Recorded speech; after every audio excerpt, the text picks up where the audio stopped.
Okay, we are live, Justin Miller. Hello.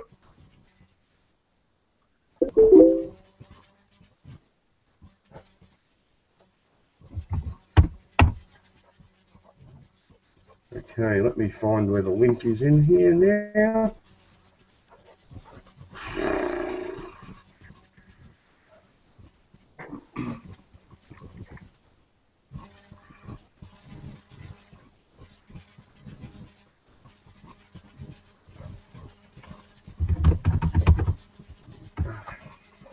Just bear with me, mate.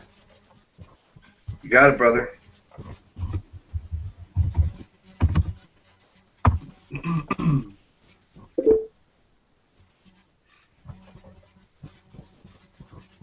Does it tell you how many people are watching? I'm not sure, mate. As I said to you yesterday, don't be nervous, but this is my first time as well, so. Well, it's my first time with you, so I'll be gentle as well. That's beautiful. I'm just trying to figure out whether these guys are letting me know that we're live or... Okay, we are live. In that case, ladies and gentlemen, boys and girls, whoever's out there watching, my name's Daz Buckley. I'd like to welcome you to Full Circle Magic live question and answer with a gentleman we all know as a magician, a creator, and sometimes controversial figure in the magic world, Mr. Justin Miller. Hey, how you doing, Daz? I'm doing very well, Justin. Yourself? I'm doing wonderful. I'm doing wonderful. This is I'm excited about this. Yeah, should be a great day. Should be a great day. I'm not sure who we've got online, but we're going to carry on and we're going to look at the questions. Justin, I don't know. Have you got your Facebook feed showing? Let me get that. Dun, dun, dun, dun, dun, dun. I'm going to click between it possibly. There'll probably be a lot of people saying hello on Facebook. Whether you want to reply to them, I'm sure you do. Absolutely, of course. Let me get that. There we go.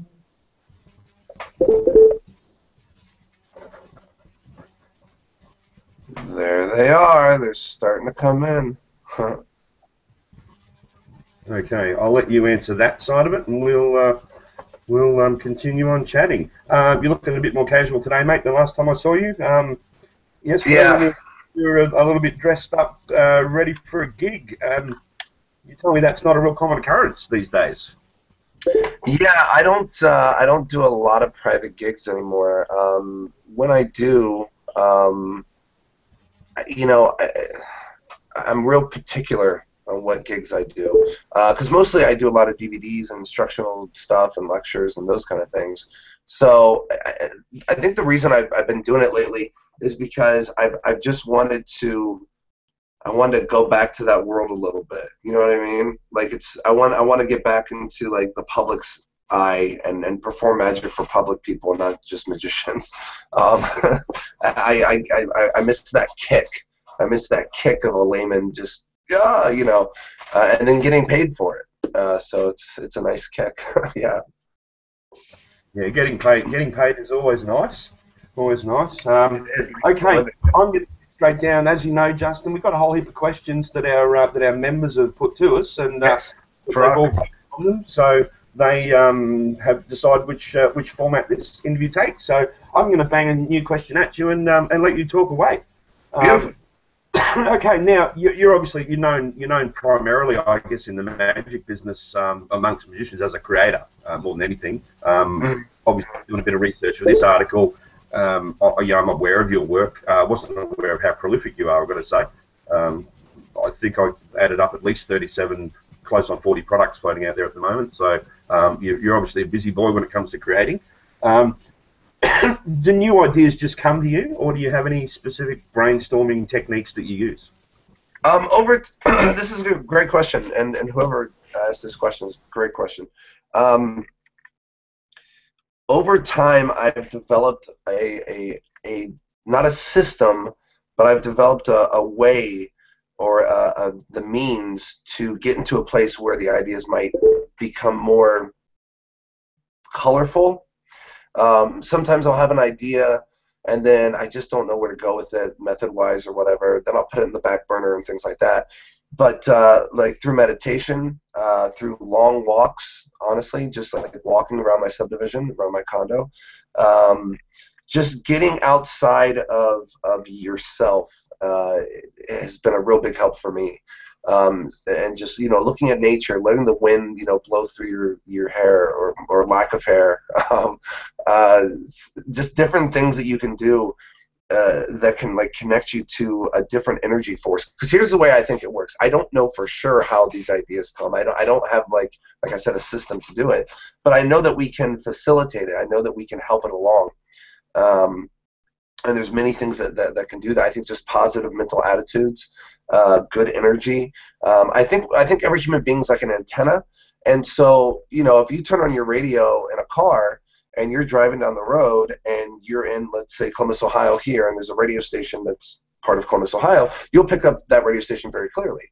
But if you take the exact same radio station and drive 2 hours away, all of a sudden, eventually that that signal starts to dissipate. It starts to go away. And now it's a different radio station or just dead air. And I think human beings are the exact same way, especially when it comes to creating as an artist. And I've talked to other artists like musicians and poets and even people who do like hula hoop dancing, ballet, even at gentlemen's clubs, dancers. Everybody has this really interesting thread when it comes to being an artist. It's just trying to dial into this energy and trying to just use that energy. And when it comes to magic, we're creating methods. We're solving problems. That's what we're doing. So creators are just people who solve problems. That's kind of what we do. And sometimes, I'll work on a trick for 5 years and I won't have a method. And it's just like, I really want this to work, I have one right now that I've been working on for 7 years, and I have no damn idea how to do it. I want to get it done, and it's so visual, and it has to do with water and a person's arm, and it's so pretty in my mind, and I've tried everything. Now, who's to say one day it might happen? There it is. But it's just one of those things that, you just got to put yourself into a place of positive mental energy, and I think that kind of facilitates, creating magic and helping come up with methods, because we're creating methods that are so bizarre if you think about it. I mean, it's just if laymen really knew how these things were done, they'd be more impressed with the method than they would be the actual performance. I mean, you look at it, you're like, whoa, that's crazy. That's how it's done. Like we just had this conversation with your thing, right? Yeah. Right when I saw it, I'm like, what? That's how, and I had one of those moments. So. And that's a great thing to bring to people, isn't it? Even as a magician, yeah. I must admit, one of the reasons you got into magic in the first place is for that wow moment. Oh, absolutely. The wow moment hit me in my heart. My dad showed me a card trick when I was 5 years old. He showed me the 4 robbers, and something leaped in my heart. Something jumped. There was an electricity that happened inside me. It was like I was bit by a magic spider and became a superhero. You know what I mean? Like it was just insane. Which is interesting, because I think a lot of people see magic at a young age, but a lot of people don't really. They kind of steer away from it as they grow older. It's kind of an interesting thing, and I think one of the reasons that is for a long time it wasn't taken seriously. It was looked at as a hobby. I used to hear that all the time when I was younger. Well, this is great as a hobby. Well, what are you going to do for a living? And nah.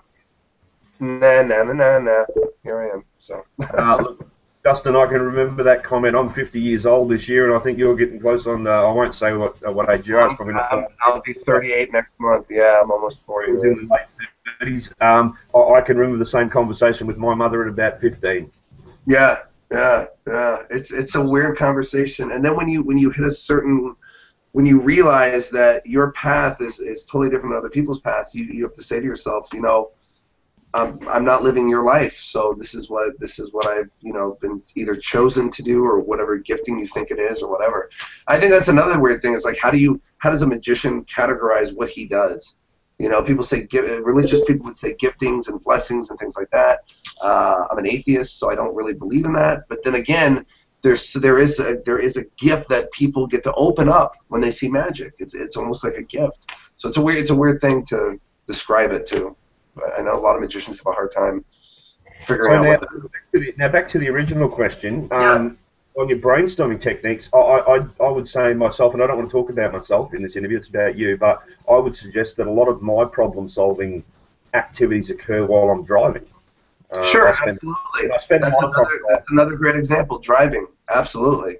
Driving, walks, and even a shower. I mean, honestly, I call the shower a time machine. So whenever I go take a shower, I say I'm getting my time machine, because if you think about it, you're in all three different time places at the exact same time. You're in the present because you're in the shower and you're doing your thing, you're getting clean, right? But you're also in the past because you're thinking about what you did yesterday. And you're thinking about things you might have said yesterday, or you're thinking about methods you might have used, or conversations with people. And then you're also in the future because you're thinking about what to do today, what are the plans you have today, and what you have to get done. So I call it my time machine. So when I want to think about new methods and ideas, I go to my time machine sometimes. Cool. So you're a wrinkly creator. What's that? Yeah, exactly right. You spent 7 years in the shower working on one effect. I should have a new trick coming out with like raisins or something. Just raisins. Okay. Cool. All right. On that, what are some of your favorite effects? Of my own or other that I've seen? Let's treat that as two questions. I mean, I'm sure that people are interested in what are your own favorites. But yeah, what are some favorites from other people? Well, I'll give you. We'll answer 3 questions at one time. Ready for this? Watch this. This will be great. My favorite magicians are David Williamson, Tim Conover, rest in peace. He was incredible. B. Smith, Robert Smith. He worked for Copperfield for a while. He was a dear friend of mine. He's an incredible magician. David Blaine, Tony Chang. Garcia, Marcus Setti, I love these guys. These guys are creative. Dan Haas, another guy, Ryan Bosley, a dear friend of mine. He's got some really great ideas. And so some of their magic that I love to do would be like Cypher from B. Smith. Okay. Yeah. Great mentalism tool. It's just beautiful. And I don't do a lot of people's magic, but I love watching magic.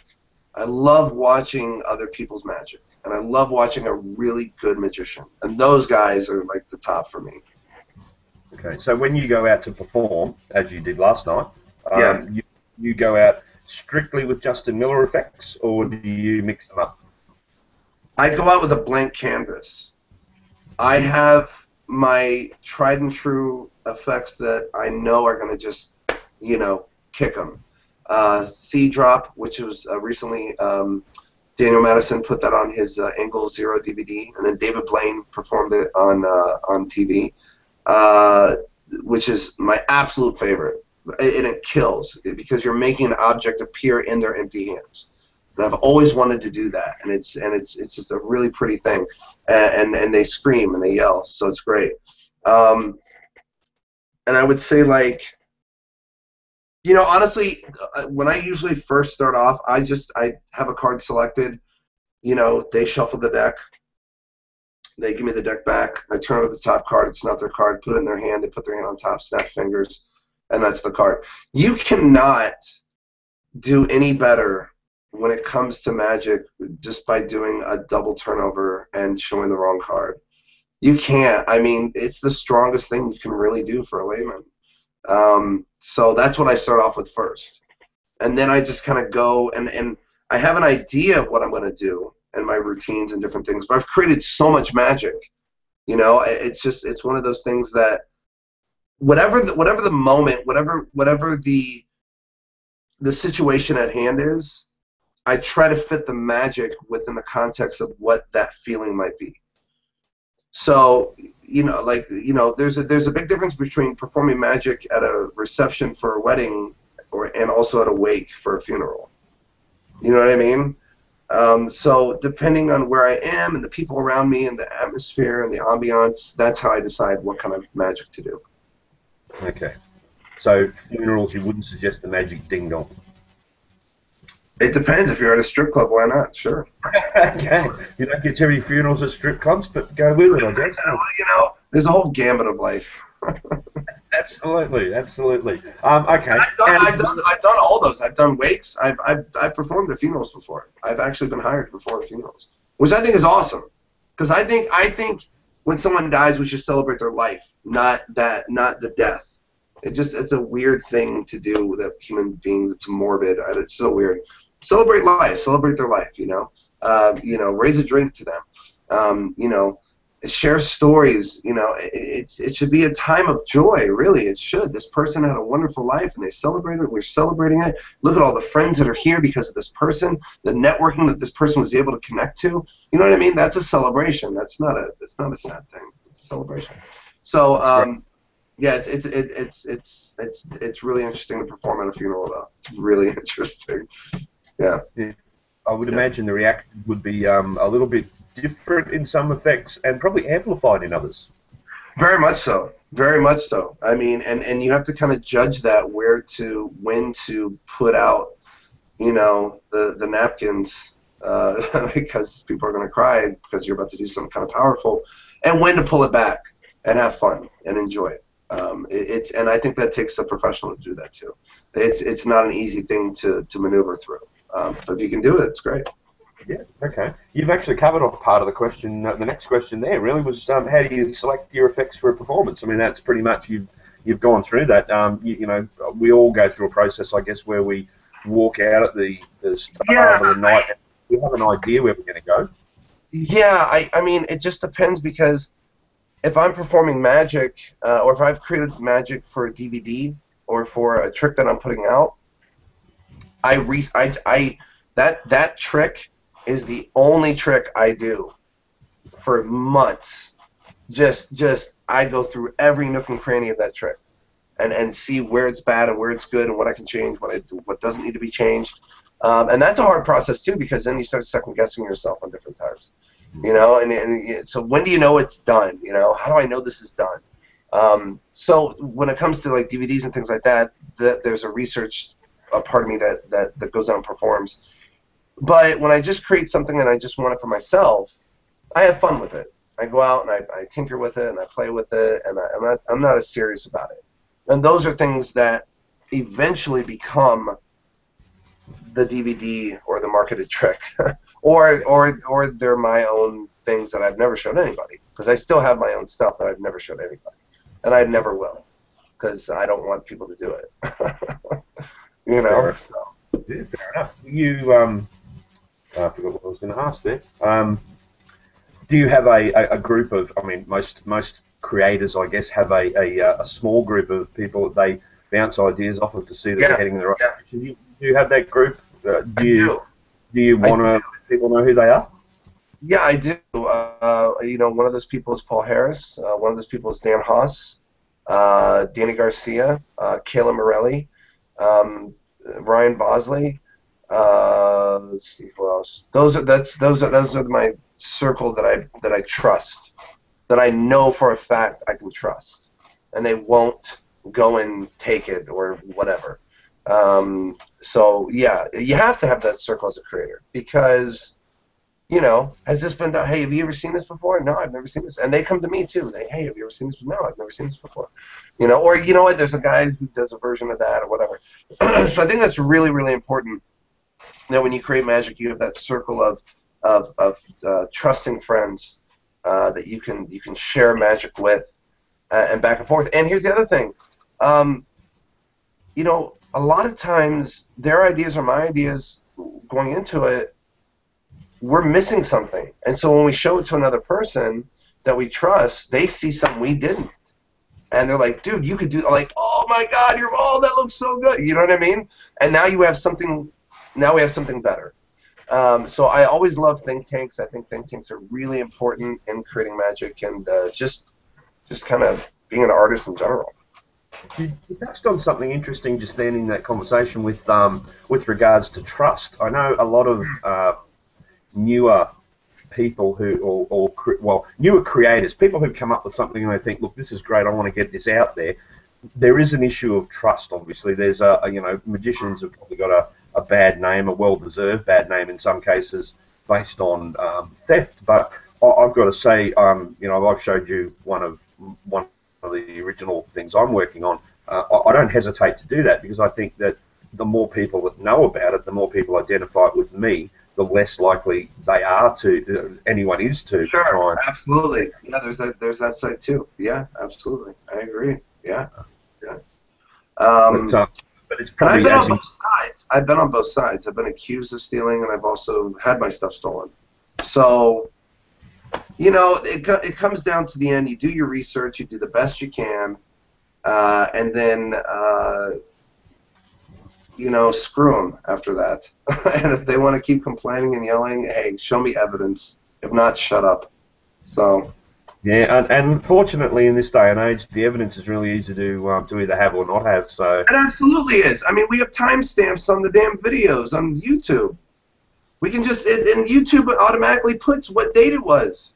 So when I've seen, you know, I'm not going to name names, but some big guys, man, that's taken my stuff, and we've had some bouts, man, and I'm like, look, it's right here. Here's the link. It's not like I have to come to your house and show you. It's right there, you know? How can you deny that? I read it. I was reading something interesting. It's something that does interest me, obviously, because we have very little protection for magic effects under the law in the world. Yeah. An interest. I was reading something interesting last week or the week before about the manner in which magicians are now self-policing that side of the ethical argument, and it actually tends to be that way now. The more connectivity we have via the internet, the more that seems to be controllable now. Yeah, I think we've needed this. Me and Paul Harris have talked about this. Me and Dan Haas has talked about this. We need a policing of some sort, whether it be. And I thought about a system where, you know, we create a website and we have certain professional magicians who are just very well known in the magic community, and you know, a creator pays a certain monthly due, or they pay a one-time fee for a trick that they're trying to put out, and they have to go through this system and show these other magicians. And if the magicians come back and say, hey, it's never been done before, it's a new principle, or the principle's been done before, but the way you're doing it's different, and I think it constitutes a release, they then can know with 100% guarantee that what they put out is going to be a solid piece of magic that needs to be out there, that it should be out there. And they'll have a certificate on that product from that website and saying this is approved by, and you know, we'd have people like Blaine and Dan White or myself and Kayla Morelli and Chris Kenner or whatever. So they see those names and they know that these are the people who looked at this, and these people said yes. You know what I mean? So I want to create something like that. I've been wanting to do that for years. So a more formal version of what is currently probably considered the review process in Magic before they're released, I guess. Yeah, exactly. We all purchase DVDs and tricks based on, you know, honestly, everyone knows, I would suggest, based on the fact that, you know, if they see a certain name on a DVD, they're going to treat that one more seriously than something else. Absolutely, absolutely. I do the exact same thing when I see stuff. I'm like, oh, well, I already know it's him, so I whatever it is, but he puts out, I want what he has, you know, because he's really, really good at creating magic.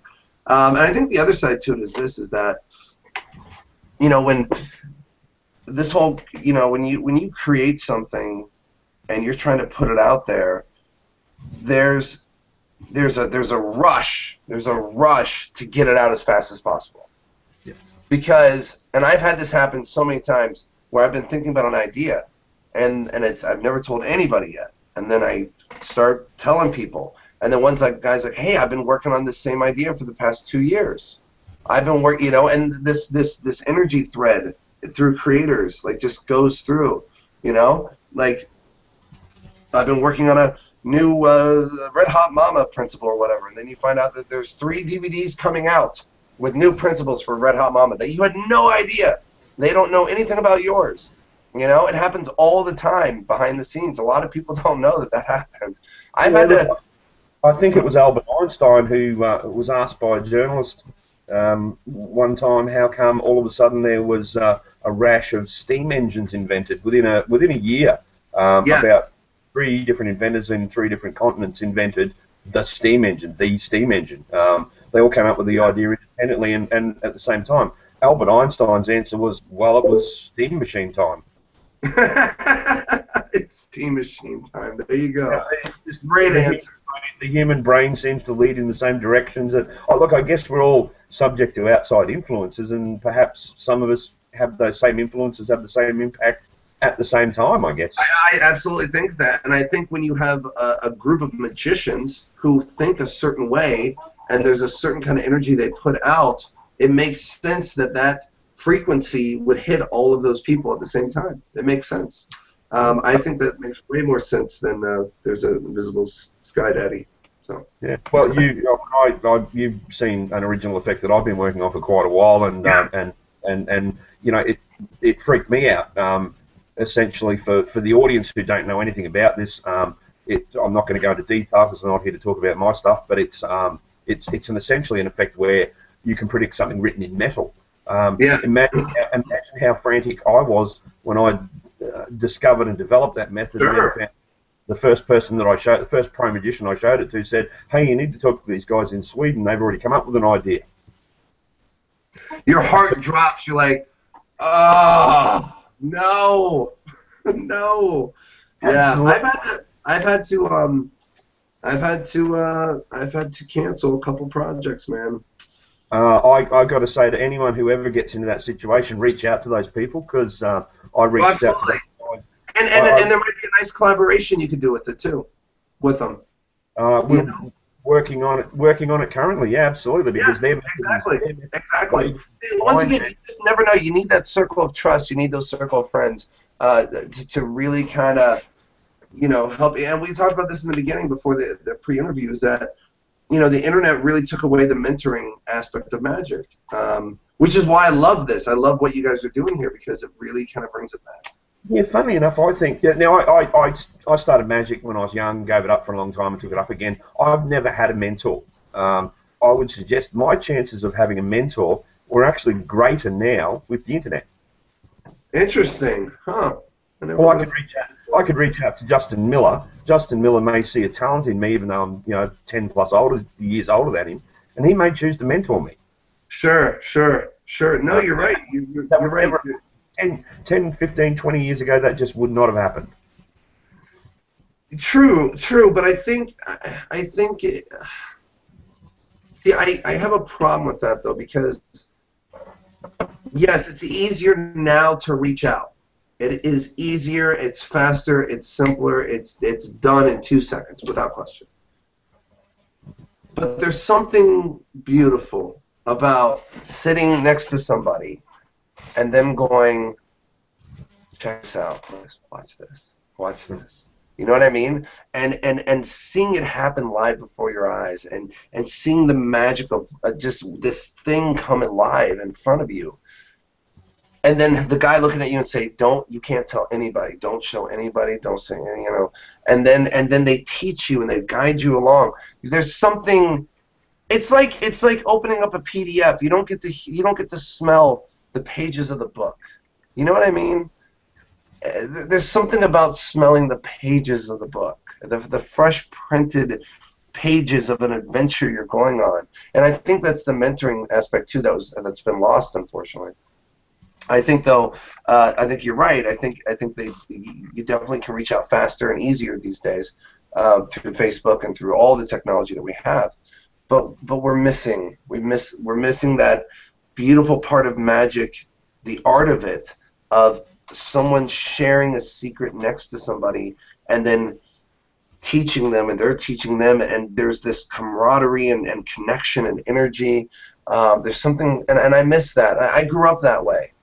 I grew up where I'd walk into a magic shop and my mentor at the time would tell me, you know, that they were learning some stuff on video or whatever. VHS, a lot of people don't know what VHS is, but that's when we had videos.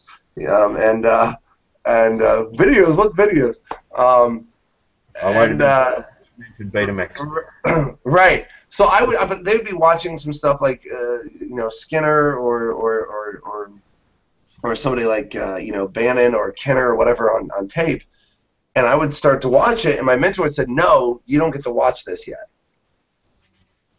And of course, at the time, it's kind of like, "Oh, you're in," But as I look back at it, it was very important for him for me to understand that there's a different level. There's levels. And I think that's what mentoring really does, is it shows the student the levels that they can accomplish.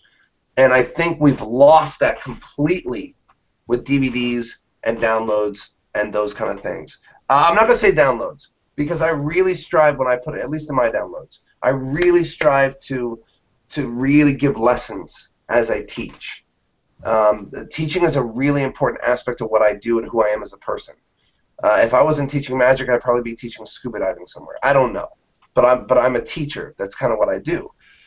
And so as a teacher, it's really important to give that student those levels and show those levels. And there's another level, and I get that all the time. I never knew this level existed, and then I see your magic, or I see somebody else's magic. Then I see a whole new world. And for me, it was meeting Homer Lewag and Chris Kenner when I was younger, when I was like 15 years old. And I saw there was another level I'd never even noticed before, and I think that's the joy of the student mentoring aspect, is that you get to reach these levels and go through and go through and go through, and it's a joy, and there's tears and there's pain and there's suffering and there's disappointment and not being able to learn a sleight or whatever it is. But you always have that person next to you saying, "You can do this. You got this." Maybe move your pinky this way, or maybe hold the deck differently. And I think that's really, really important in today's world, that we still have that, and it's really hard to get that back. It's really hard. Do you think the internet may lead to people having a concentration on techniques and sleights as opposed to the performance art and the meaning that goes in? Absolutely, yeah, and that's the reason I put the Bold project out, is that there's a lot of audience management on there. There's a lot of all the effects were created and designed and picked because they're all Bold methods, and they're methods that you can only get away with if you know how to manage an audience. So yeah, I think we're missing that totally through YouTube, because all people are looking at are moves and sleights. And usually the camera's down here anyways at the crotch, and it's they're not connecting right now like we are, like we're connecting to all these people right now over the world. If I did the whole interview like this, you know what I mean? Like, it'd be horrible. It'd be the worst interview ever, So I think we are losing that, and I think we need to get it back somehow. And I'm a problem solver, so I'm always thinking of how to do it. I think what gets lost is, to be honest, I think a lot of what gets lost in the internet is the love for the art. And I know mentors put on really well. I mean, I spend a little bit of time at local magic clubs when I can. I did a workshop last week on funnily enough, teaching a card transpo, which is again is my opening event with the cards, and it just to transmit not the how of the trick, but the why of the trick. Absolutely, yeah. How do you get that across to the student? How do you get that across? Well, I think the how of the trick's easy. It's easy. You can teach anybody the how of the trick. It's easy. You could show somebody who's never picked up a deck of cards and show them how to do it. Absolutely. But it's the why. It's why is this happening? Why are these things happening? Why are you a magician? Why are you able to do these things? Do you have powers? Do you have a character development? Garrett Thomas really challenged me on that years and years and years ago. I was doing we did a DVD together called Live at the Jailhouse, a DVD set that we did with Cosmo Magic. It was an incredible DVD with Kirk Charles and Paul Green, just all the restaurant guys that just were amazing. And we were performing. I was performing one of the tricks, and we were like out for the night or something. We weren't even filming at the time. And I did a haunted pack routine. People went, apeshit, all that stuff. Garrett looked at me and goes, "Why are you able to do this? Like, why are you able to do this?" And I go, "Because I'm a magician." He goes, "But why are you a magician?" And it really challenged me. Like he goes, "Why do you have powers that can cause cards to move? And what kind of power is that? How is that helping humanity in any way?" And I'm like, "Dude, you're right. Holy crap!" So I created a character based on Superman for magic.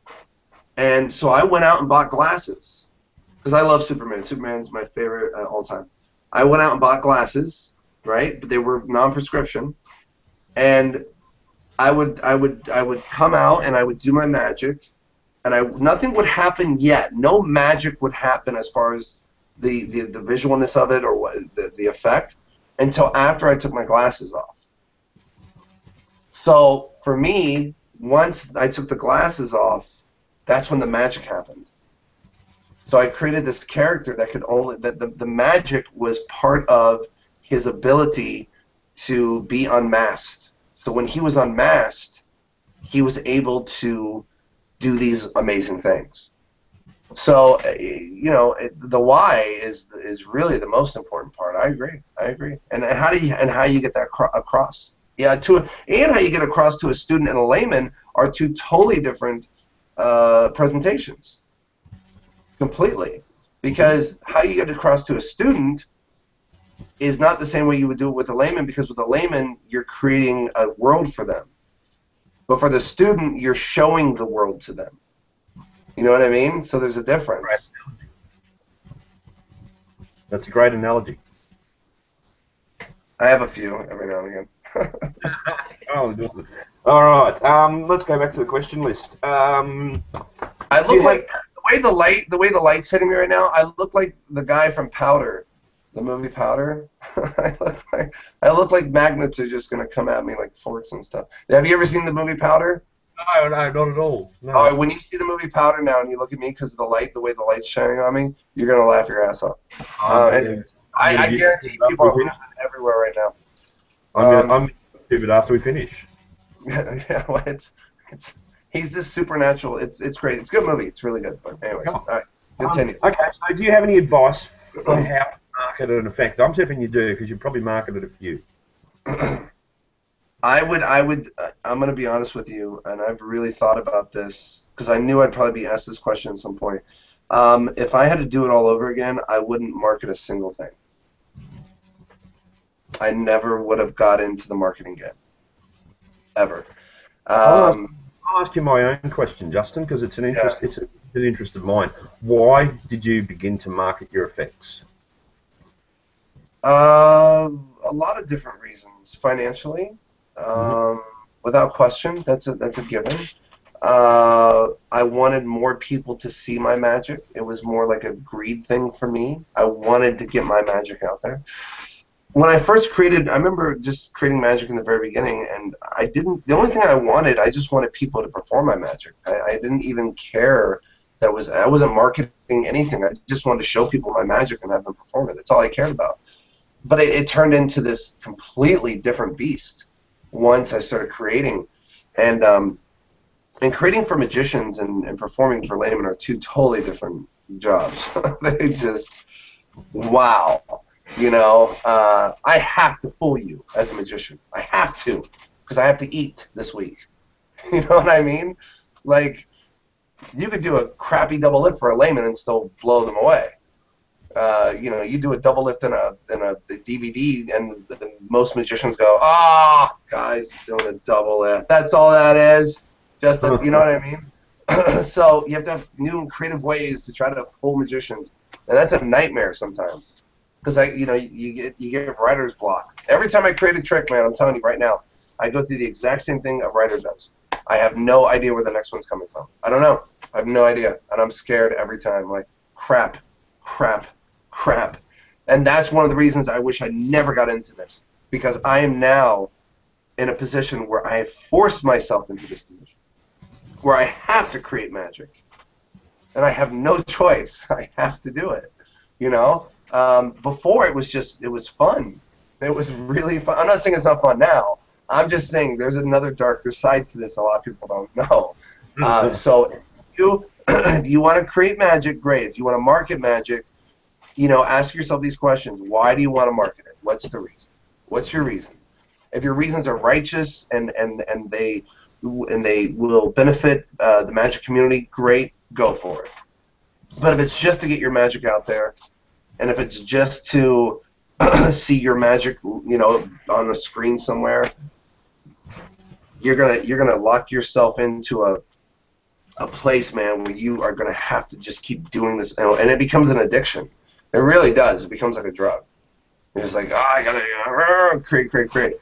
And so, one day my brain's not gonna work, obviously. So what am I gonna do then? I don't know. So. Pressure to create would be probably the most common cause of writer's block, I guess. Right. But then all of a sudden it happens. One day, boom! I'm like, whoa! And then I sort of work on that trick, and then I send my child to college. There it is. I'm gonna put something out there. Back me up or not. I'm gonna suggest that you would tell people that financial reasons are certainly not the prime reason for releasing a magic effect. No, not at all. No. If you're doing it just for financial reasons, you'll go poor. There's not a lot of us that actually make a great living by creating magic. There's some of us, but there's not a lot at all. It's a small pie that has to be divided amongst many people. It really is, because you don't have a lot of creators in magic. You have more performers than creators. And a lot of people who perform can't create. And a lot of people who create can't perform. And it's a rare breed when you get those two together perfectly that can just perform and create amazing magic. I mean, and those are the guys that we buy from. Those are the guys that most magicians look up to. But there's not a lot. You've done a lot of collaborative work over the years. Obviously, you've done a lot of work with Illusionists. Yeah. With PH Presents, Paul Harris Presents. I know you've released something with Cos. Where do you make the decision on? This is going to be JM's effect, and it's going to be on my website and my website only, or when did you decide to go to Paul Harris? When did you decide to go to Cosmo? What was the right decision on each of those cases? Each of those guys I met through different people. I met Cosmo through Chad. Not Chad Long. What am I? Why can't I think of Chad's name right now? Oh, sorry, Chad. Anyways, his name's Chad. I met him through him, and I showed Cosmo my stuff, and he loved it. And that's when we first put Strolling Hands 1 and 2 out together. And then Illusionist saw my work with the Ultra Smoke 2000. And Brad Christian calls me up one day and asked if I would write basically a lecture, not lecture notes, but more like a how-to guide with magic effects with the Ultra Smoke 2000. So I wrote this 60-page thing. They paid me great for it, and then I found out later on they cut it back. They cut it down to 12 pages. So all of my, which is fine, whatever. And then through that, for what it's worth, it was a good read. What's that? I said, for what it's worth, it was a good read. Oh, thanks, man. I put a lot of work into it, but it was, it's kind of hard to condense 63 down to 12. So then Brad was like, hey, do you have any other stuff you want to show me? And at the time, I showed him Silver Dream and some other things, and that was our connection there. So sometimes they come to me. Sometimes I go to them with something. And a lot of times, if I want to just put something out where I'll be honest, here it is. If I want to put something out where I can cuss and I can talk to my fans like I want to talk to my fans and how they want to hear me talk to them, I'll put it on JM Presents. Mm-hmm. So that way there's no, weird politics on either side for those companies. They don't have to. I'm not the Lindsay Lohan of their company, you know what I mean, or the Charlie Sheen. Where we gotta make sure this guy is in line or whatever. And then the other side, when I want something that's going to reach a bigger audience and it's going to it's visual or whatever it might be, then I'll go to Illusionist. and I'll talk to them. I've been approached by Murphys to do stuff with them. I'm not going to, but I have been. So it just, you know, if you become kind of famous, whatever circle you live in your world, whatever world magic, an accountant, whatever, people come to you. You know, eventually people will come to you and say, we like your stuff, we want you to join us. You know, so it comes down to financial situations. Who's going to pay the most money for the effect? What you think the effect is worth, money-wise. That's another hard thing. Yeah, what is it worth? You know, getting a fair deal out of all those things. And every company's treated me great. Every company, as far as financials, treated me amazing. So, and you forge relationships and things like that. So there's a lot of different ways to choose and pick where to put your stuff. But I wouldn't do it just for the money. It's just it's you know, unless you've already got an established repertoire, you know. Yeah.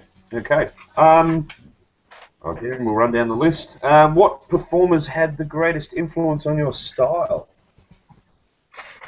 Ron Jeremy. No, I'm just kidding. For those younger viewers, you'll have to research that later. Yeah, research for that later. So Pop up on your screen somewhere. yeah, it'll be a big pocket. All right, so David Williamson in the beginning, David Williamson, Slidini, Albert Goshman, Di Vernon, the greats, Ed Marlowe. You know, I studied all of those guys and read through all their books and you know, very fortunate to have become a friend of Williamson's, and but I was very Williamson-esque in the very beginning. I was very, just because I've been tall, you know, I was real tall and lanky at one point, you know, and I just said, yes sir, you know, I would always do those little mannerisms that Williamson had. But I think that's how we learn as human beings in general, and as students. I think that's how we learn. We see somebody, and that's why I think DVDs and video you can learn easier from that than a book. I really believe that. I really strongly believe that. I think there's an argument there where people are like, well, the book's just, it's not though, because you can't see what's happening. You only can read it, and people perceive things differently when they read. But if you're watching it with somebody, the odds are it's going to look the exact same way to that person. You know what I mean? So those guys really influenced me. Chris Kenner, Homer Lewag, Copperfield, all influences in my magic. All influences, yeah. Okay. So prime one would be Williamson. That would be fair to say. What's that? Your prime influence would be Williamson. That would be fair to say. He was my first. I mean, I think now, without question, I have my own style. And that was hard to get to. That's a hard thing to do. But I've worked really hard at it. But in the beginning, I think he was the very first person that I remember imitating and sponging. You know, and every time I'd go out, I'd do all of his magic. You know what I mean? Like my favorite trick of his at the time, and it's still such a great trick, is the ring and rope routine. His ring and rope routine is the best ring and rope routine I've ever seen. It's so beautiful and it's so magical, and it's so funny to have this ring in your pocket and do all these weird, you know what I mean? Excuse me. And only Williamson could really get away with that. So he was a major influence in the beginning, without question. As far as I remember, like the first person I remember like imitating, I would say him. And then Carl Cloutier as well. Carl Cloutier and Gary Kurtz. There's so many. There's so many of them. Yeah, and I guess that's always a difficult question for magicians to answer, because we do absorb so much from so many people. But yeah, look, I think it would be fair to say that you know, I mean, and if you had any advice for younger magicians looking to develop a style, what would that be? The hardest thing in life is to find out who you are, whether you're a magician or whether you're just living life. So it's not an easy task to find out as a young person who you are as an adult yet. You know what I mean?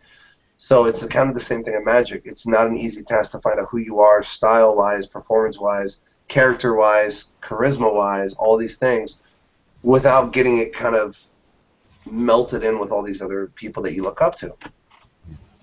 I think one of the main things a person can do just in general is just be true to yourself. Know who you are. Learn who you are. Learn why you say the things you say. Learn why you think the way you think.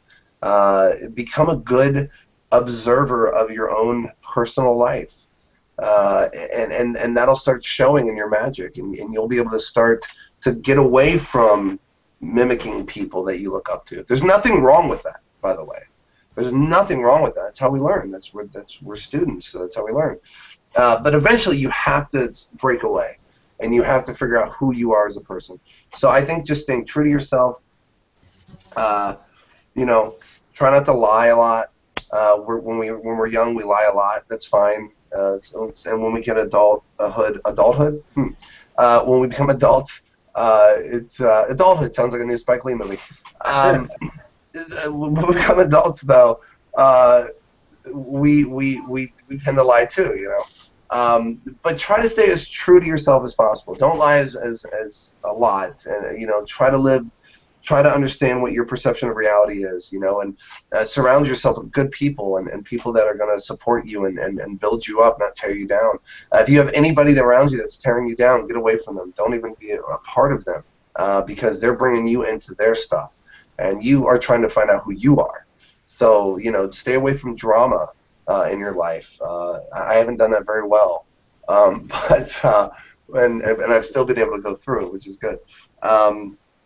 But just you know, all those things I think combined together as you just live your life, and especially just performing magic, you'll start to feel yourself come out, you know, and mess up a lot, put yourself in a position where you're messing up a lot, because that really starts to build who you are as a magician, because you'll start learning how to get out of things quicker, you know. I remember every time this happens now, if I have a deck of cards, I'm shuffling them, or she's the person shuffling them, excuse me, and the cards fall, or one card falls, and at least one's face down, I'm like, oh no, that's perfect, that's good, here's what we'll do. And so they think it's part of the trick now. I tell you what, here, take your foot, put it on one of the cards and bring it towards you, and put your foot on top. Stay there, okay? Don't move. We're going to try something. You know what I mean? Like, take those opportunities. Now, when I was younger, if that would have happened, I would have been like, you know, I wouldn't know what to do, obviously.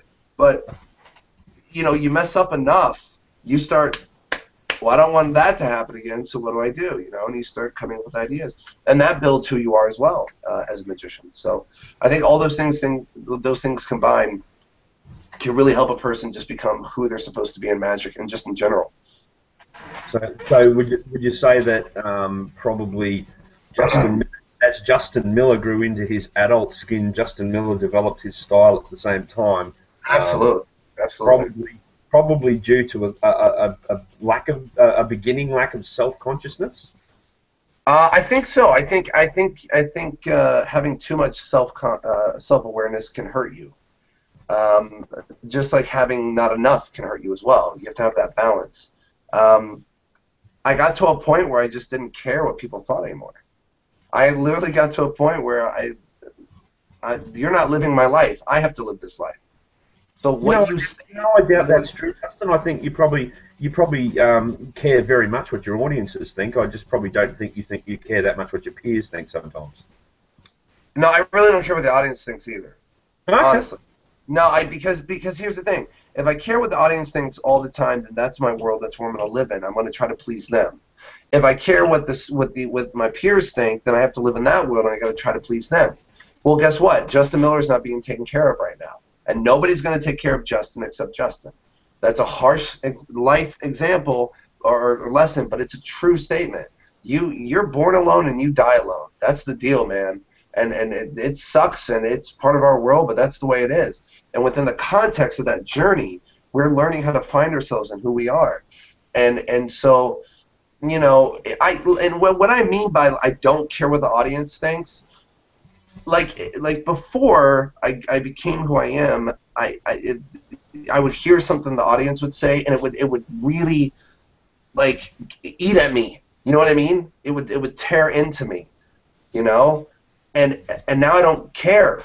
I don't, because I know who I am now. That's the key, man. I know who I am now. I know exactly who I am. I'm confident with myself. I'm very secure with who I am. And it's taken a long time in my whole life to get to this place. Because now when somebody says something like that, I got a witty comment to come back at. And it's funny. And I can, you know what I mean? And I can just, nail them. Because I don't care. And when you don't have a filter, you don't have all those other things trying to get in through you. You can just be who you are and be pure. And I think that's what you see comedians doing. Comedians are really people who don't have filters. They're finding out who they are, and they're trying to get this good energy to pass through and share and observe or share observations with people and make it funny. So I think I've kind of done the same thing in my magic and in my own personal life. And I think you can only get to that place, Daz, is when you know who you are. Because if you don't know who you are and stuff comes out, people could get offended, they could get, you know what I mean? They don't know how to take it. But if you are able to push it all out and they know that this is just who you are, they accept it then. And I think that's really what this world's about, is just learning how to accept people for who they are. You know? Yes. So that's what I mean when I say I don't care. Yeah, so no, well, it's probably what I'm hearing is someone who does care, but is more about being honest about it these days than pretending to care or not care. I think so too, and that's one of the things that my fans say about me all the time, that I've read and that I get emails and PMs all the time, is that the reason they buy my magic and the reason they still support me and the reason that they like me is because I really have a no-nonsense way of talking. I really have a no-nonsense way of sharing information, those kind of things. I don't sugarcoat anything. You know, when people come to me and say, "Hey, I got this trick," and dude, I get hundreds of submissions of tricks on a weekly basis, all right? And I have to sift through all this stuff. And they say, "Hey, what do you think about this trick? I'm really excited about it, blah, blah, blah, blah, blah." Now, what they're really saying is they want me to go, "Oh my God, that is the most amazing thing I've ever seen in my entire life. You're the next blah, blah, blah." That's what they want.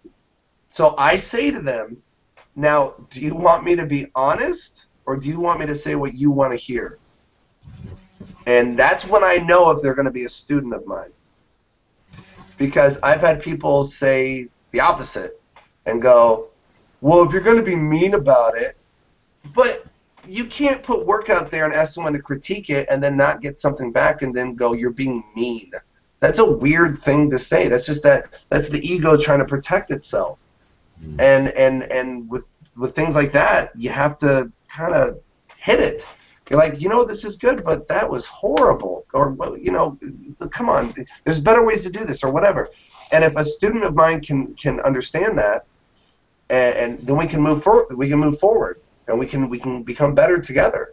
You know, so I really have a no nonsense way of talking. I have no filter. I have zero filter, zero. It's taken me.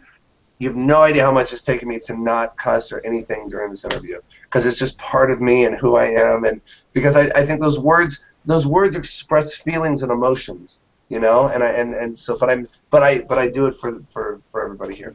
Yeah. Thank you for the effort. What's that? I thank you for the effort. Anytime. Don't worry about it. Okay, back on track here. Where are we? Oh, look, I'm going to ask a question. I know the answer, but I want you to answer this. Do you ever lecture or teach students of magic? We just touched on that, so yeah, I do. Yeah. Give people a rundown on what you do as far as lecturing and teaching.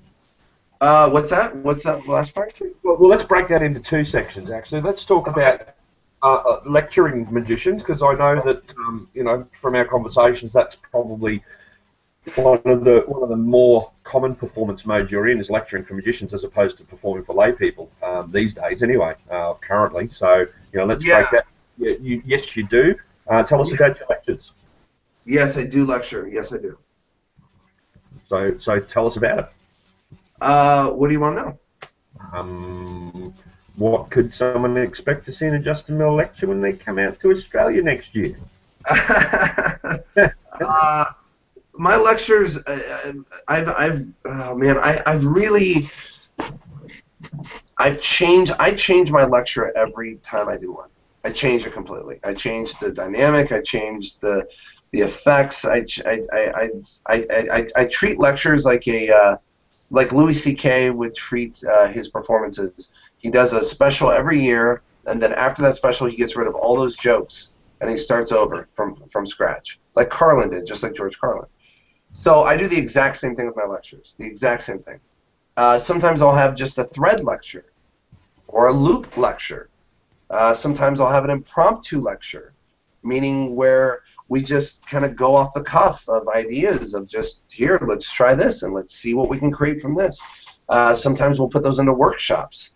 Then other times, if I have new things coming out, and I haven't done a lecture for a couple years, I'll do more like a, you know, not the greatest hits type thing, but I'll have a couple things in there that I've done before, but I'll have all new material as well. So it's just depending on where I am in life and what I've put out and where I am in the States or wherever I am, what country, that's the kind of lecture I do. So it just really depends.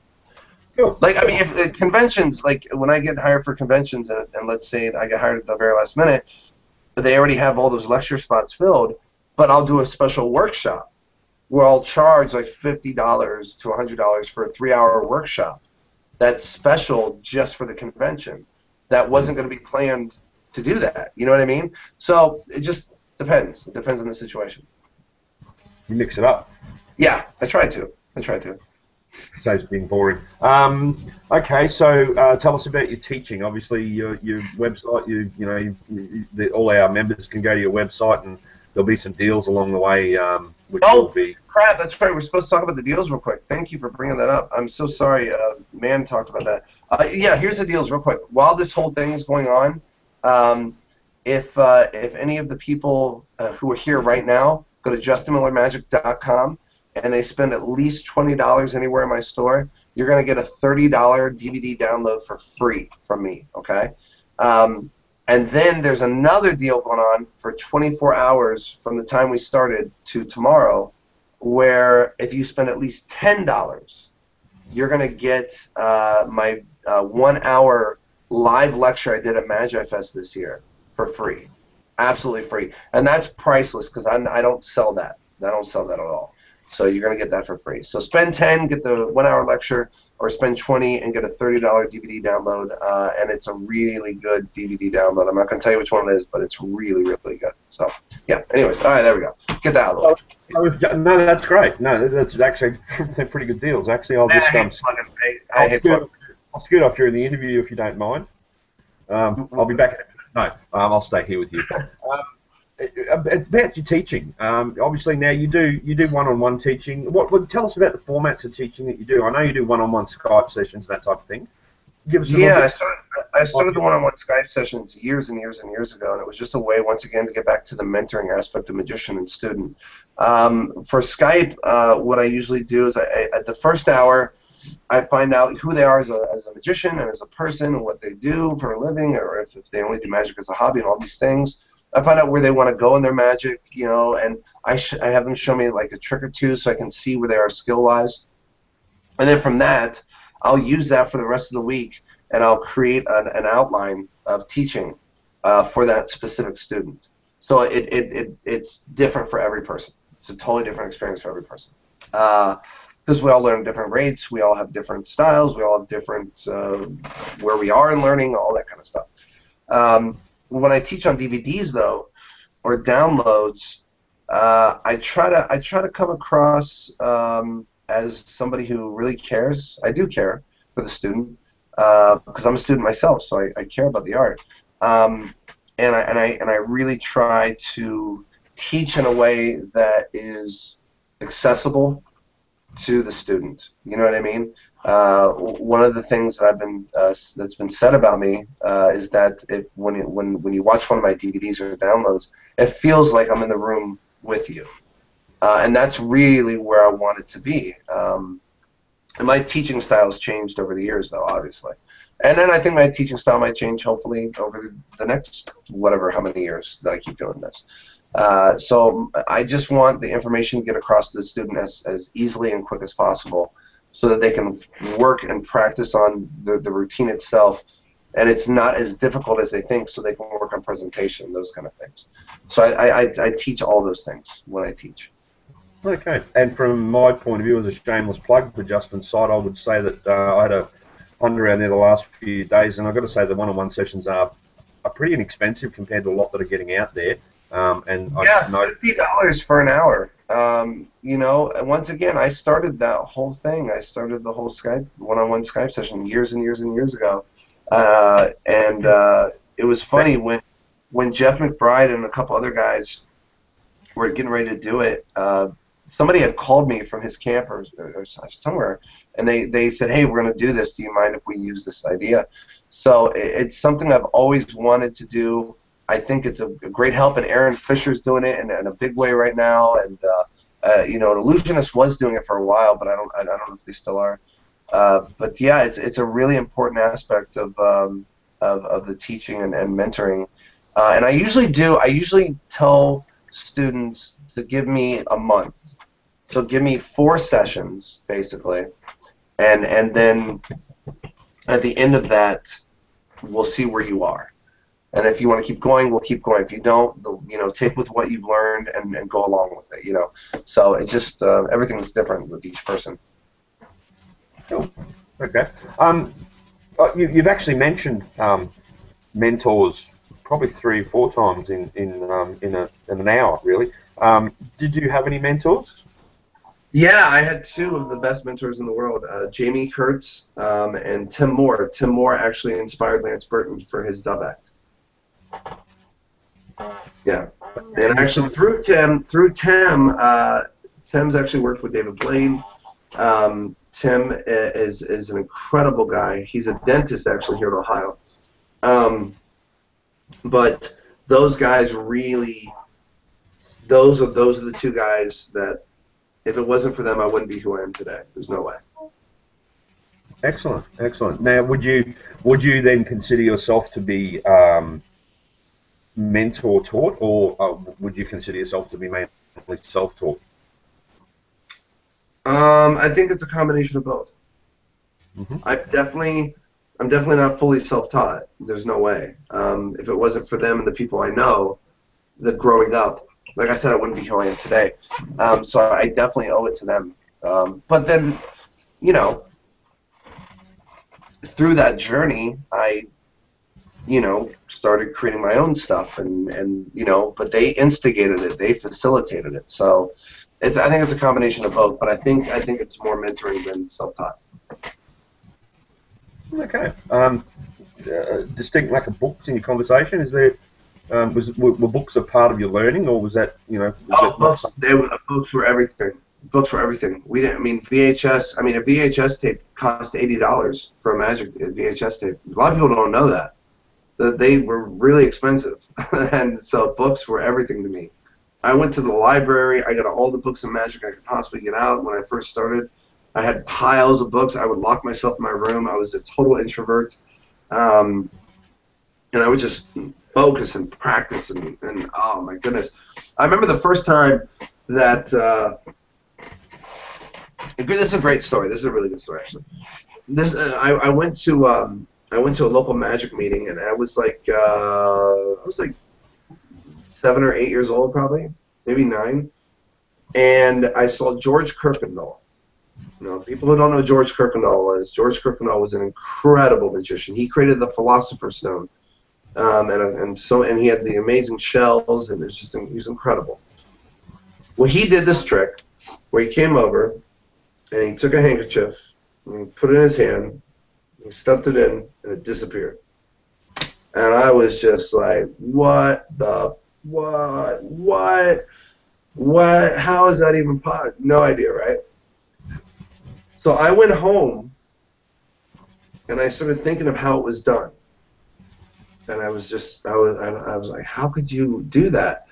And the more I just thought and thought and thought, so I took a paper tube, a toilet paper tube, I cut it in half, I then put a rubber band on the top of it, I stuffed it with napkins on the bottom, and then the rubber band was connected to the back of my jacket.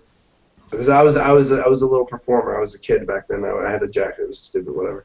And then I hit it in my hand like this, and then I put the inside, and then I let it go, and then it disappeared. I didn't know I created a pull. I had no idea. So I went back to George, and I said, I've been thinking about that trick you showed me. I'm this little kid. He goes, oh, have you? Okay, show it to me. And I did it, and I did everything he did, the mimicking, and I banished it. And he said, where's your thumb tip? And I said, my what? And he goes, you don't have a thumb tip on? I go, no. He goes, how did you do that? And I go, oh, it's this thing right here I came up with. He looked at me, he goes, you just created a pull. This is a common thing in magic. I'm like, I just thought of how to do it, you know? So that's if it wasn't for books, if it wasn't for all those things, I wouldn't have come up with all that stuff. I wouldn't have been able to look outside the box and try to figure out, because all I saw was he made something vanish. How do you do that? How do you make something vanish? How is that possible? And so I created this whole system, and that was kind of my start. But if it wasn't for books, man, you know, I wouldn't have been able to look at things that way. So I think books were a really big part of my growing up. The two books I absolutely recommend for any budding magician, and I think every magician who needs to read these books, it should be a requirement. If Hogwarts was a real deal, this would be a requirement. And they're both Dan Brown books, Absolute Magic and Pure Effect. These books changed my life. They changed the way I saw magic. They changed the way I perform magic. Get the books. Absolute Magic is out of print, I think. Last time I saw, there was a copy on eBay for like $600. It's worth it. It's worth it. It's my treasure. Without those books, I never would have seen a different viewpoint. Darren really nails it, man. They're incredible books. They'll change the way you see magic. Okay, so you created your first magic trick at 7 or 8 years old, and you've been doing it ever since. Yeah, I didn't even know I created anything. I had no idea what I was doing. I was just one of those kids. I saw problems like, how do I solve this? There's a passion. There's an interesting thing there. You said earlier that that DVDs are great for learning, but Yeah. But I see a massive passion come out of you when you start talking about books. Yeah, because that's how I grew up. That was my media. That's what I lived in. You know, I loved opening up a magic book and start learning things. It was just a great joy for me. I love watching DVDs though too, but I grew up learning from books and mentoring. You know, and that's another thing. You know, these mentors would hand me books. Read this book. Study this book. You know, one of the best restaurant books ever is Kirk Charles' Guide to Restaurant Magic. Amazing book. It's incredible. If you want to get into restaurant magic, read that book. And then I ended up doing a DVD with the man later on in my life. It was such a beautiful thing. You know, here I am poring over his book and information when I'm a kid, and then I'm having dinner with him on a DVD, and we're talking about our experiences performing at restaurants. You know, how did I get to this place, you know? So books, man, they're great. I love them. Magic in itself is a special kind of art where, you know, it's a funny world, but we do get to meet our heroes from time to time. Absolutely. Absolutely. It's a very small community. It's not big. It's small.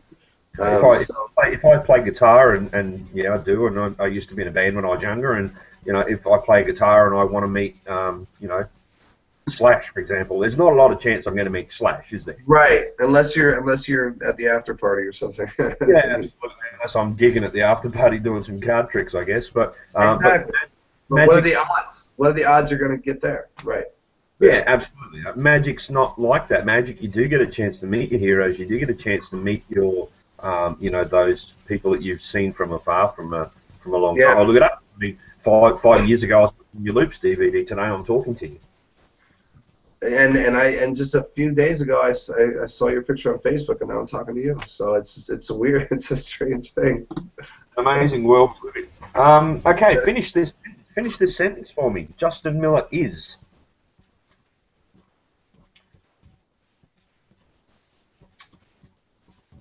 Content. Content. Excellent. One word answer. Yeah. Content. Interviewer's nightmare. Thanks for that, Justin. Here's a harder one then. Justin Miller isn't.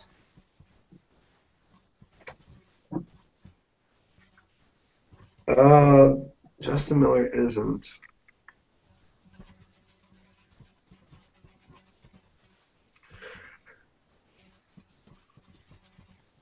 Shaken. Yeah. Yeah. I think those two describe me pretty good. Yeah. I see from someone looking at the outside, from the outside looking in at Justin Miller, the performer, or the no, not the performer, the public persona. I'd have to say over probably a period of the last few years would be my answer to probably the first question would be Justin Miller is mellowing. Mellowing? Mellowing? Yeah, I think you appear, your public persona these days is a little bit more cruisy, I believe, than probably it was, let's say, 5 years ago. Oh yeah, I think so. I think that's a good assessment. Absolutely. Yeah, I'm way more relaxed and chilled because I just don't take things that seriously anymore. I used to take things so seriously, and now I just don't. I don't care. I think it's just part of that persona. Like I don't care anymore. I don't. It's like I just life is such a great, beautiful thing, and just by being worried about everything and just going through all the crap I went through, I wasn't able to experience it and enjoy it the way I should. And so I take every moment. I just take every moment now, just for what it is, and I just enjoy it. That's great because I believe that probably most of your, well, certainly all of your fan base and a lot of other people would suggest that in your position you'd probably you deserve to pat yourself on the back and sit back and cruise a little bit and enjoy the fact that you're Justin Miller. It is a nice thing every now and again to play that card. I'll be honest with you, it is a nice thing. But you know what, man? Without my fans, I wouldn't be here because I get on a daily basis. This isn't a joke. I get on a daily basis, PM after PM. You're the reason. You're the reason I was inspired. You're the reason because of Ghost Gaff DVD, because of Army of 52, because of Silver Dream, because of Freedom Pack, because of whatever, fill in the blank, that they've been inspired by. You're the reason I kept going in magic. You're the reason I'm doing this for a living. You're the reason that I started magic in the beginning. You know, the first time I heard that, my dad was the reason that I started magic in the beginning. So when I hear people say that to me, I'm just like blown away still. Like it blows me away. So it's nice to have I've worked really hard at this. I've put out some great material. I put out some really bad material, as any artist would. I've striven to. I have been striven. I'll put it that way. To be a person, to be accessible to people, to be accessible to my fans. I talk to every single person. I answer every single email. It takes a while sometimes, but I do it. And I'm really, really, really compassionate when it comes to those kind of things. I really, really care about those people. Which is so weird when I hear people say they don't like me that don't even know me, because they're only getting what that trailer or what that post or whatever is saying. They don't know me. They don't know who I am. It's a weird thing, before Daz, like, what was it, like probably 20 years ago, if you wanted to hate somebody, it's because they didn't bring back, the butter they borrowed or the sugar. So you started talking about him to other people in the neighborhood. Oh, that guy's he's such an why? What happened? Oh, he borrowed sugar and he hasn't brought it back. And I tell you, right? You'd have to know the damn guy. You'd have to talk to him. You have to see him in person. Now you just see a trailer or you see a post. You're like, that guy's an asshole. That guy's a rah rah rah. You're like, you don't even know me. You don't even know me. So it's a weird thing when people hate me for no reason. It's kind of funny. And once again, if I cared enough I'd kill myself worrying about trying to get people to like me. I don't care anymore. Why do you think? Why do you think you do polarize? But this is not the question list, by the way. Why do you think you do polarize people? Why do I what? Why do you have any insight on why you polarize people? If that's the case. Are you saying polarize? Yeah. You say some people take almost instant dislike to you. Is there a reason? I think people love to hate me. I've talked to Peter McKinnon about this. I've talked to Brad Christian about this. People like to hate me. They really do. I think it's fun for them. They need something to do. Their lives are probably totally crap. They're probably living in their mother's basement. They're on their little computer. You know what I mean? And they're like, Justin Miller. That's their joy. That's their way of communicating their feelings and whatever crappiness is going on in their world, you know. And I think with any profession, once you, and I say this all the time, but once you become something, whatever it is, you have two targets that are placed on you immediately.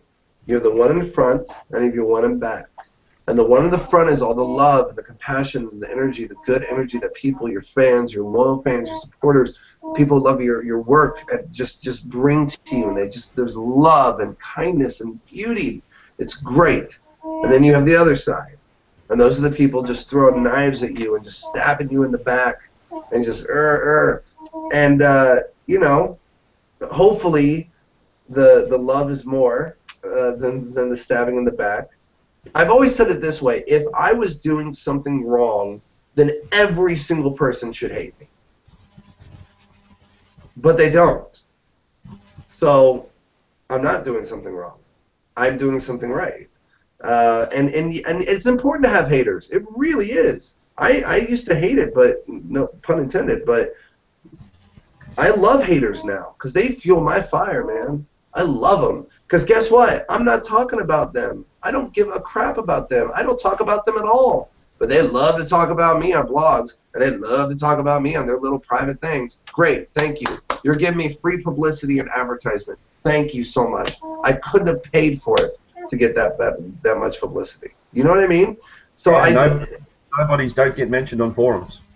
Right. Right. When I see my name on forums, I'm like, wow, cool. What's going on now? What kind of person am I today? You know. and I stopped reading them too. Because I would just get upset, and I was like, screw it.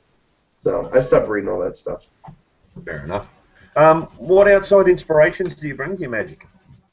I mentioned music before. I mean, music. Yeah, music is a big thing for me. I'm a huge music person. Huge. I've played the violin. I've played the trombone. I've played drums. I've played guitar. I've played piano. But I also love listening to music and being inspired by music. So, music in general is the number one without question. Life in general, just life, just being a good human and looking at the sunset and looking at meteor showers or just exploring space with your mind. You know, I mean, those kind of things I bring into it as well. And also. JM do when he's not doing magic? What's that? What does JM do when he's not doing magic? Karaoke and pool. Cool. Yeah, I'm a big karaoke guy. It's my therapy. And then pool, I love pool. It's my favorite game. Yeah. You have a table? I used to. I don't have a table now. Because I don't know if I told you, I'm divorced. So I could. Pool table is the last thing I can get. Wasn't there an effect with the same name? Yes, divorce, yes. And that's why I named it that too. Oh, okay, that wasn't coincidental? No, that was completely on purpose. Was that to hope? I created that full routine, all 6 phases, when I was going through my divorce. And I can't stand that woman. So I'm like, you know what? This divorce, that's what this is called, divorce. It's perfect. And it fits really well. Once I realized what the name was, it fits really well with the concept of what a divorce is and the context of the effect. because you're divorcing your audience from reality. You're divorcing your audience from this, what they know of to be reality, you know. And using rings, it's perfect. Okay. I guess touching on that, what we've just talked about, what have been some of your biggest challenges? My children. My children. My divorce. Very big challenge. Really, really almost killed me. I would say losing my faith, but I thought that in the beginning, but now I don't. So to me, that's not even a point anymore. Losing my faith was probably the best thing that ever happened to me, to be honest with you. I've never been happier and more excited about life than now as an atheist than when I was a pastor. So, you know, those things, as far as the marriage and my kids and my son's disability and those kind of things I've had to deal with, and seeing him almost die tons of times, and, you know, the just really can take a toll on a person. And I think also, as far as magic's concerned, I've been very fortunate. I haven't had a lot of challenges that kept me back.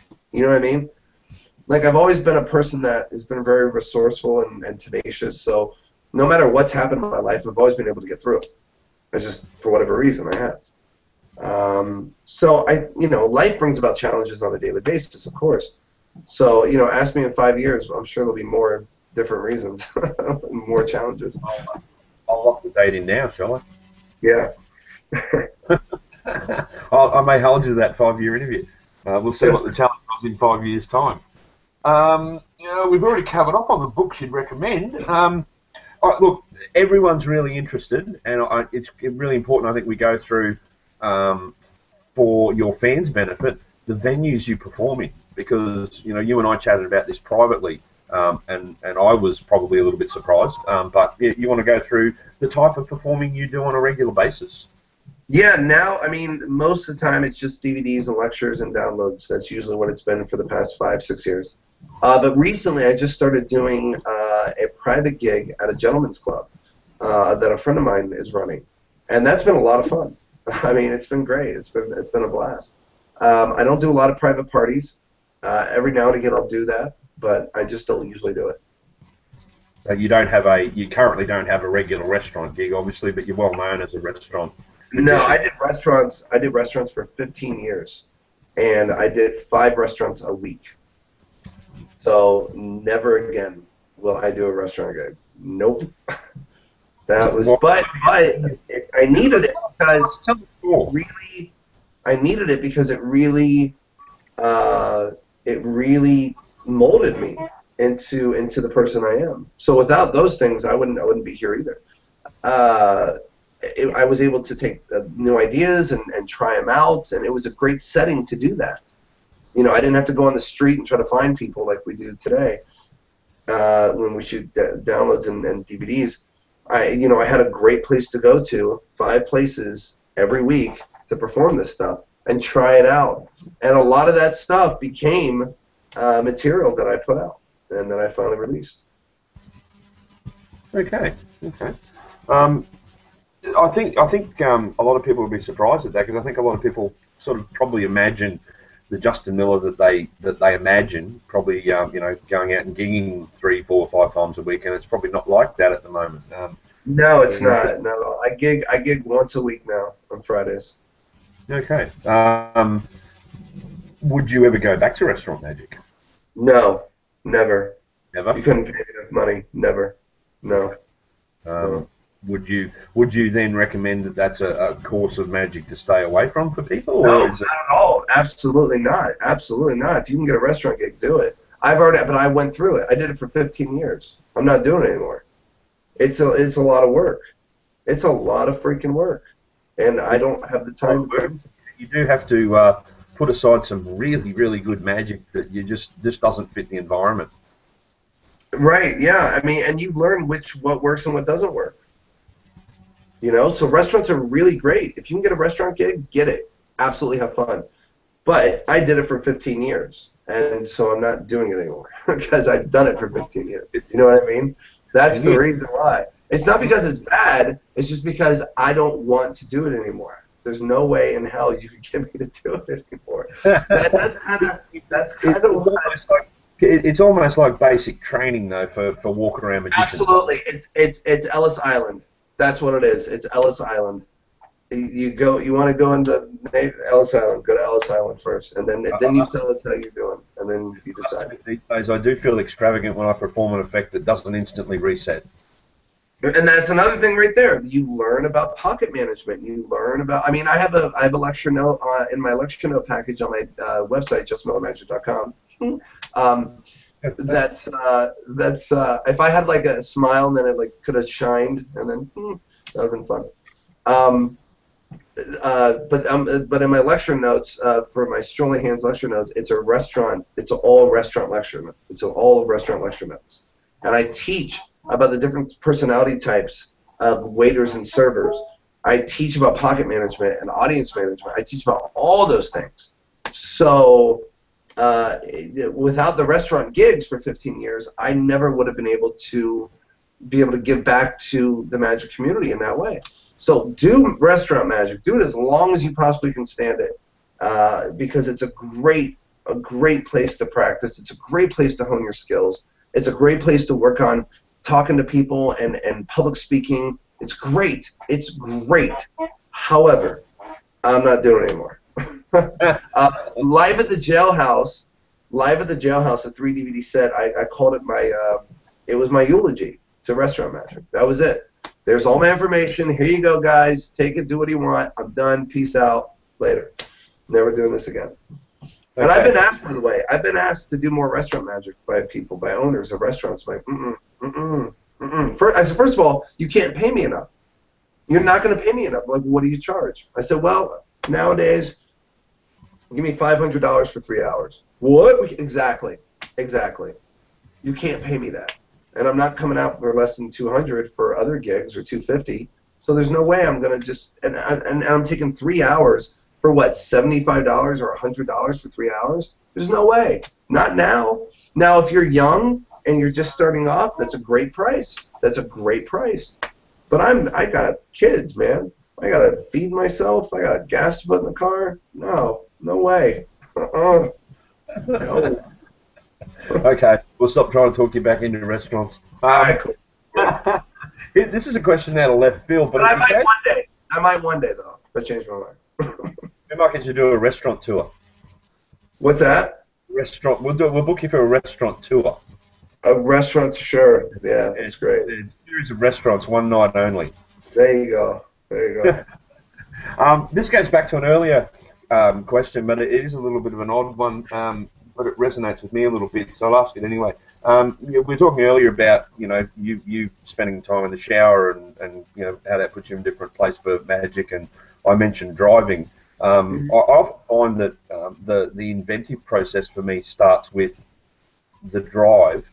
The problem solving often happens in bed when I'm dreaming.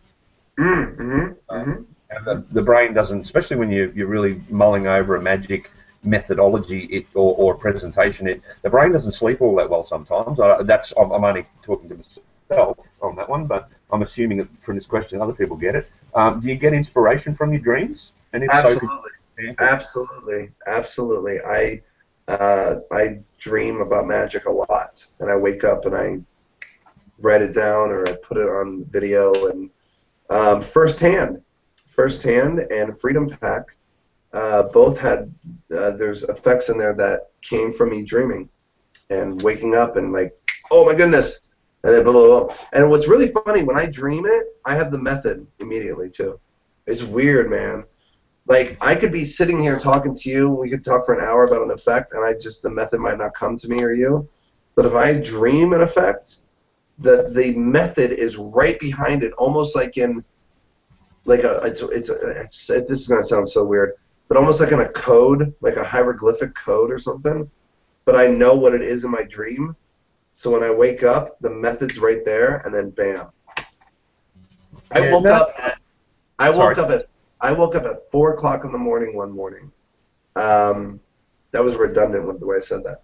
I woke up at 4 o'clock in the morning out of sleep, and I had the idea for First Hand, and I immediately filmed it, and I immediately sent it to Paul Harris, and within 2 hours I had a contract, and First Hand bought me my car, cash.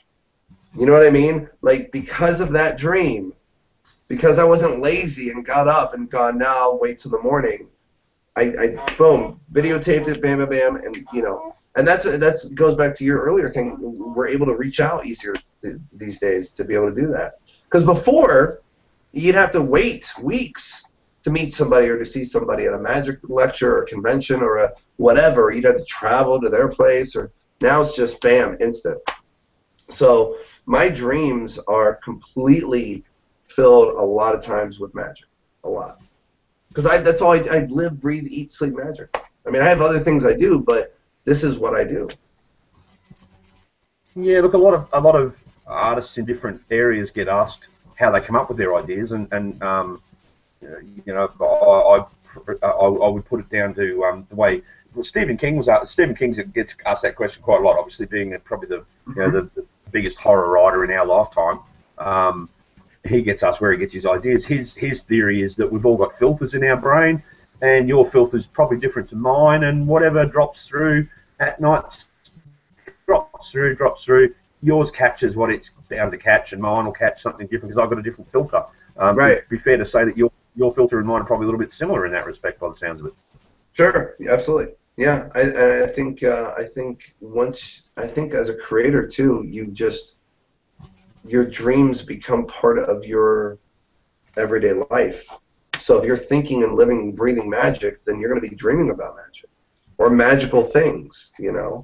I had a dream where I was at a convention and I saw this beautiful linking rope routine. It was just the way he was doing it, but it was weird because it was Joshua Masada doing it, and I had never met Joshua at that point. I'd never met him, and when he did it, he got done, and he took the 3 rings and he went like this. He blows on me, he goes, and they just dissipated into 3 ring smokes and just went away. And I was like, geez, what just happened, And that's been a dream that's been eating me away forever. Seeing, and then seeing, I didn't know, this is what I'm trying to say, I didn't know about Joshua at that time. I didn't know about his linking rings. I had no idea. Then when I saw his linking rings, the dream came back to me. And that's what it looked like. It was seamless. It looked like smoke going through smoke. There was nothing. And I was just blown away. But that dream was like a prophetic thing of something that I would experience later on and become friends with Joshua at some point. So, and I don't know what that is. I don't know. I don't think there's a gifting there. It just, it might mean that, that you're on the right path. You're closer to death. I don't know what it means. I have no idea. My theory would be, I think you probably trained your subconscious to work on your conscious at the same time. Sure. That sounds like that levels of your brain can't switch off, probably. Yeah. Oh, I don't sleep, man. I go to bed at like 7 in the morning. I don't sleep. I sleep from like 7 to like 12 or 1, and then I wake up. Yeah.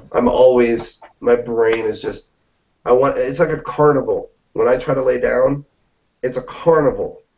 And I'm just like, stop it. Just one day. Just stop. Please. I want to sleep right now. And it's just, it's horrible. It's horrible. Okay. Well, actually, you're talking about death before. When you're gone, what legacy would you like to leave behind in the art of magic? Oh, man, that's a great question.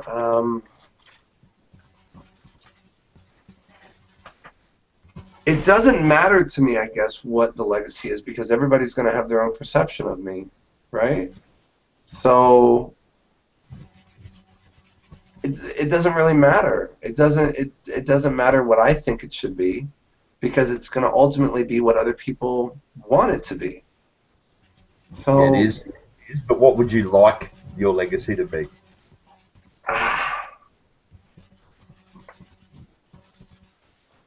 You like puppies? I don't know. I love puppies. Can I suggest at this stage it would possibly be that you were probably one of the pioneers, or certainly considered to be one of the neo-pioneers of street magic? Yeah, I've heard that before. I've heard I'm a pioneer of internet. The way that I'm marketing on the internet and what I've done and created and inspired thousands of magicians. And I've heard all those things, but to me, I mean, I don't know. I don't really have a viewpoint of how I want to see myself because, like I said, they're gonna make it up anyway, so it doesn't really matter at that point. He's honest. He was honest. He was straightforward, man. Damn it, Justin Miller. He was no nonsense, no filter. He said it the way it was done. He said said it how it was. He didn't care if he hurt your feelings because it wasn't about that. It was about making you a better student. That's there you go. There's my mantra right there. Whatever that is. That's a pretty cool legacy, and from having chatted with you a number of times now, I'd say it's probably a pretty good one. I think so. Yeah, but once again, people are gonna whatever. Yeah, look, they're always going to put their own spin on it. That's Right. the world. That's the world we live in. The world we operate in, I guess. Yeah. Okay. Here's again another pretty standard one, but an interesting one. I think. Where do you see yourself in your career 5 years from now? Hopefully evolved. I don't know. I don't know. I don't really these kind of questions to me. I've been asked these kind of questions so many times. They're really weird to me because they're basically wanting me to, predict the future, and it's like I can't do that. I'd like to be alive. I'd like to be alive. I'd like to be healthy. That's good. Walking, have all my limbs. That's good. I like that. And magic-wise, I think just more involved and hopefully with some better ideas and, Yeah. It'd be fair. Would it be fair to say that Justin Miller's not a great long-term planner? I am when it comes to certain things, Right. but not when it comes to the viewpoint of myself. Because, like I said before, I've learned that you don't know what the future's going to bring, so who knows what's going to happen. And to say what I would like is going against the concept of reality. So to me, it's like asking a colorblind person, why the color black is red to them. It's just because I'm colorblind, you idiot. That's the reason. There's no, you know what I mean, or whatever it might be. So, to me, to answer that question is kind of going against reality a little bit. No, that's I'd fine. like to be alive. I'd like to be alive. There you go. That's a good answer for 5 years' time. I'm the same. I'd like to be alive in 5 years' time. Right? It'd be nice, but who knows? Maybe I'll get killed today. Who knows? I don't know. I have no idea what happens. I don't know. I don't control that thing. What's the most rewarding part of performing or creating? There's two parts. The creation itself and the finished product is a joy and a reward for myself as a creator. And then the other one is showing it to people and seeing their reaction from this idea that just started somewhere in my brain. You know what I mean? I love this concept in humanity where here's this abstract thing, right? And then it just comes out in arts and craft situations and scissors and glue and then it becomes this thing. And then that thing is now shown to people, and now people react to that thing, and the energy from that is just spread, and it's so amazing to me that happens. It's incredible. It's like taking It's like them reading your mind, basically. They're reading your thoughts in a physical form. It's such a weird thing. It's such a weird thing. So I love that, those two things. Okay, and you don't get that same thrill. I mean, you obviously you become massively passionate to talk to when we talk about creating. You don't get that same passion when you're performing anymore. Oh, I do. I totally do. I absolutely do. But there's two. It's just two different experiences. Performing for somebody something you've created, and creating something that you're going to perform, and because the creating process, there's so much blood, sweat, and tears, and aggravation, and disappointment, and then the eureka moment. That it's all these emotions. Just it's like, God, I can't. I felt, yes, There's that right. But then performing it for people, it becomes more of a looser, casual moment that they then get that eureka moment. But they get the eureka moment from the magic they're seeing. They're not getting it from the creation of the magic. You know what I mean? So it's a really interesting dynamic to watch between those two things. So I get the thought from you that you really get off on the fact that your brain heads to that place before anyone else in the world has. Yeah, I love when that happens. I really do. And I don't go, I'm special, look at me. No, I'm like, this is awesome. Not in an egotistical way. I understand what you're saying. No. Yeah. It's not hello. Justin's great because Justin's thought of this today. It's just it's a buzz. Yeah. When your brain goes to that place when no one else has gone before. Yeah. And like with Firsthand, when me and Paul started working on Firsthand, Paul just kept going, why has nobody ever come up with this yet?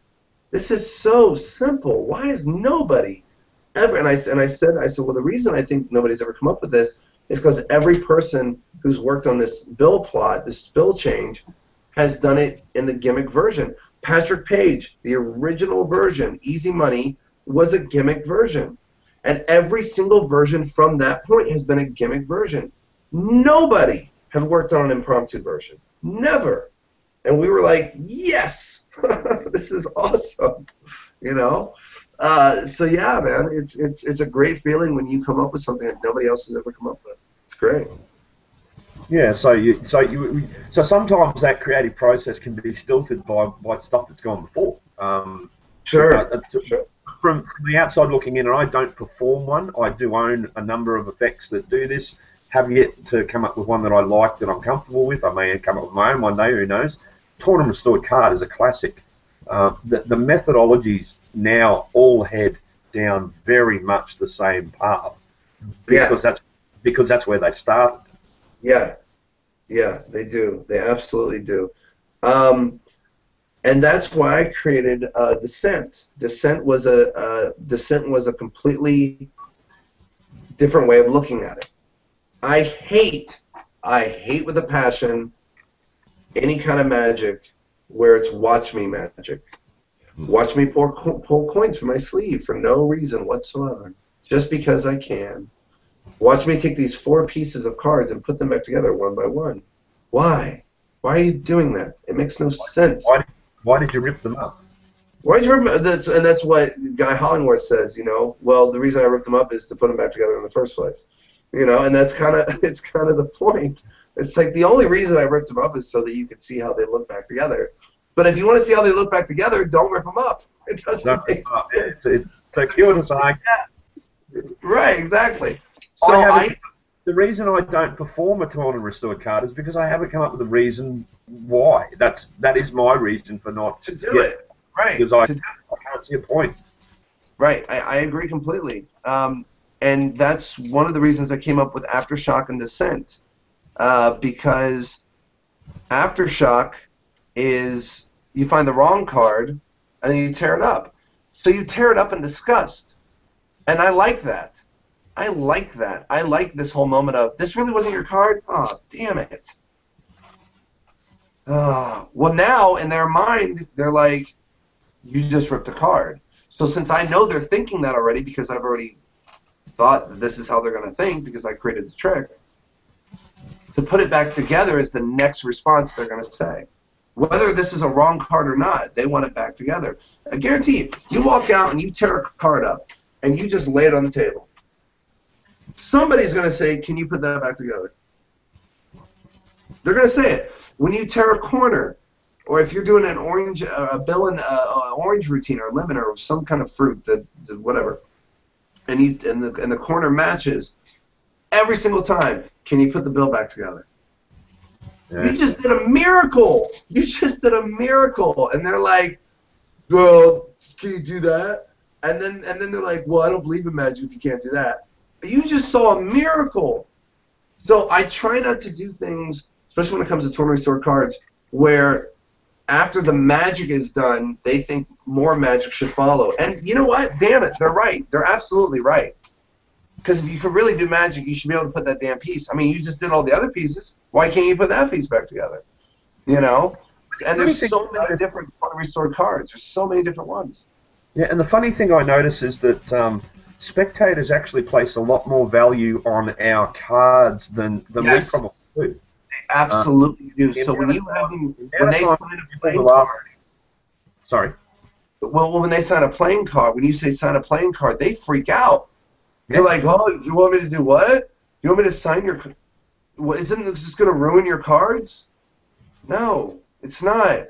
But they're so used to using cards for card games that card games, if you lose one damn card, you can't play the game. So, and that's why they think that way. I always thought about that for a long time. Like, why do they think that way? Then when I was younger, I realized why they thought that way. It makes sense. So if I rip a card up, oh my God, what are you doing to your cards? Now I have their attention. Now they're invested in this trick. Because I ripped a card up and they would never do that. So then when I can put it back together, that's magic. That's magic to them. You know, and going along those same lines, I love magic that is organic in a feel. It might be set up ahead of time, but organic in feel. Bloodlink from Bold Volume 1. Where you take a ring and you put an indentation in your hand. You put another one in this hand over here, and then you grab this indentation off, and then you link it over here, and now there's two indentations together, linked together on this hand that are permanent.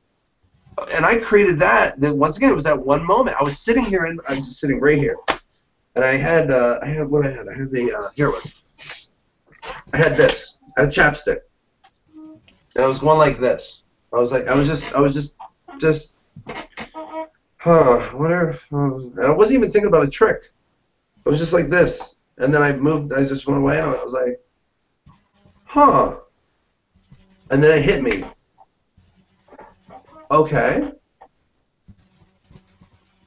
And now I said to myself, wouldn't it be cool if you could take that link, that indentation in your hand, move it off your hand, and then place it over here so it's now linked like this one.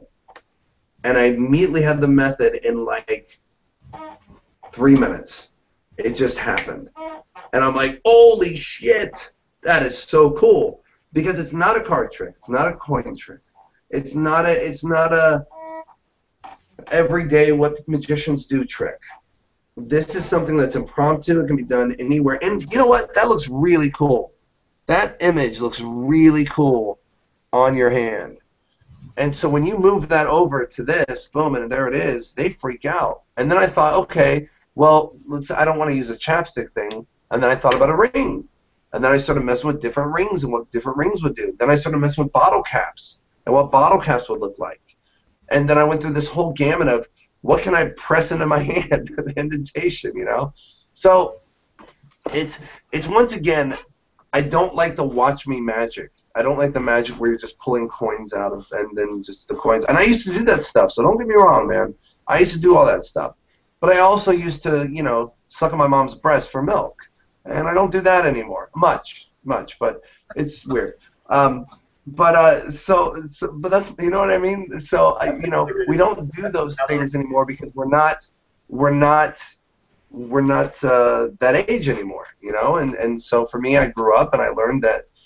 I always thought it'd be funny if like there was, you know, like if there's an Alcoholics Anonymous. I always thought it'd be funny if there was like a Show Me Anonymous or something, and people just walk up, they're magicians, like, hi, my name, and I'm gonna use Eric Jones as an example, because you know whatever. I was like, hi, my name is Eric Jones. Hey Eric, I like to pull coins from my sleeve. I think that'd be great. There'd be like just a group for people who do stuff like that. As a disclaimer, I own the metal series. I think Eric's a very good coin worker, actually. But I think no, Eric's a friend of mine. No, there's no disrespect whatsoever there. That was for the audience, not so much for you, Justin. What's that? That was for our audience, not so much for you. I see what you're doing. No, Eric's great. Eric's a great guy, and he's got some great coin work. He's amazing. He's absolutely incredible. You touched on something there. We're probably running out of time shortly, but before we do, I want to touch on something you just brought up, which is the Bowl Project. Oh, yeah, the Bowl Project, yes. Tell us more. So I created this project because I was sick of just putting magic out to put magic out. This was one of my reasons. This was one of my, as I was working through the concept of hating marketing again and the industry and all this stuff, and I went through a period of that, I was like, well, how's the student really learning, you know? So I came up with a system, and the system was every week I would add a new effect to the project. But when you got in at the level you got in on, that was the price you paid, and that's it. So if you got in the beginning at $25, then you got in at $25 when there was 37 tricks. You see what I'm saying? So it was just a way better deal to get in at a better price, and it ended up being $180 at the end, because I would add a trick and I would add $5 every single week. Okay. So add a trick, $5. Add a trick, $5. And it became huge. I had over 2,000 members that signed up for this. That's a nice number for the magic community. And then eventually Illusionists saw it and they loved it. And they loved the concept. They said, would you like to put this out with us? And I said, I would love to. I think it's a great idea. So now it's a 3-volume set, 3 DVD set. There's about 9 tricks on each one. And the reason it was called Bold, because it was bold methods, bold presentation, and bold effects. And bold visuals. It's all magic that's designed to push you out of your magician comfort zone and actually learn how to be a magician. And that's through audience management. That's through creating effects or performing effects that are just incredibly bold that you don't think is going to work. And that's what this whole project has been about. So the first one's already dropped. You can find it on illusionist.com. The second one drops this month. And then the third one, I don't know when it's going to drop. I don't have a date for that yet. So I'm really happy about it. It's really a defining work for me. Honestly, what it is, it's the older version of me for my original Strolling Hands DVDs that I did. It's now the more, here's how far I've come. You know what I mean? For my own personal line of seeing where I've been in life and magic. For other people, I think they just think it's really good tricks or whatever. But for me, this is Strolling Hands, and then all this other stuff in between, and then the Bull Project. You know what I mean? So it's like a marker for me. Like, oh, okay, you've come a long way. Look at the magic you did before, and now look at the magic you do now. They're different. They're completely different. So it was a really good thing for me to see that, and the DVDs really helped do that. So, yeah. Okay. For everyone who's interested, they can head over to illusionist.com or www.justinmiller.com.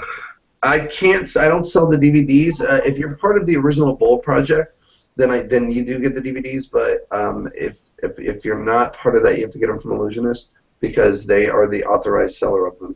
Or if I'm in a lecture or something, you see me, then I sell them there. But that's the only time I can sell them. Okay. But JustinMillerMagic.com's got those 2 deals right now. spend $20. This is going to end now soon, I guess, right? Are we ending, or is this? Yeah, I don't know how long. We'll start wrapping it up unless you want to keep going. No, as soon as this is over, yeah, I'll go as long as you want. So as soon as this is over, that deal is over. Spend 20, get a free DVD download, very cool DVD, which can't tell you what it is, but it's a $30 value for free. And then the other one is for 24 hours from the time we started to the time tomorrow, sometime 2 o'clock tomorrow, Eastern Standard Time. Spend at least $10 and get my free live lecture I did at Magi Fest, and that's a priceless lecture. So, and on there I talk about Chris Angel. I talk about a lot of different things. So yeah, it was a really good lecture. We'll have details up on the Facebook page and up on the Full Circle Magic page, www.fullcirclemagic.com. So if anyone's interested on where to find the deals, they'll be there definitely. Justin, we probably are out of time. Unfortunately, I could probably talk all day here, man. To be honest. I would love to anytime. Yeah, I love this stuff. So what I'll do is I'll say thanks to you, obviously, for your time. Thanks for all the candid answers. Thanks for being gentle on me. As you know, it's my first interview. So thank you for being gentle. Thanks to Laura for setting it up. Thanks to all the other admins who are in the background doing all the work that let me sit here and talk to hopefully a new mate of mine for the last 2 hours. And that's probably about where we are, I would say. Great, and I want to say thank you to all the fans, all the people. I must say. I want to say thank you to all the fans and all the people that are watching right now. I really appreciate the support and everything you've done for me. If it wasn't for you guys, I wouldn't be here. And thank you, Laura, and thank you, Daz, and thank you, all the guys at Full Circle. This has been a great opportunity, so I really appreciate it. Thank you. Excellent, man. Hope to talk soon. All right, man. Thanks, Justin. All right, bye-bye.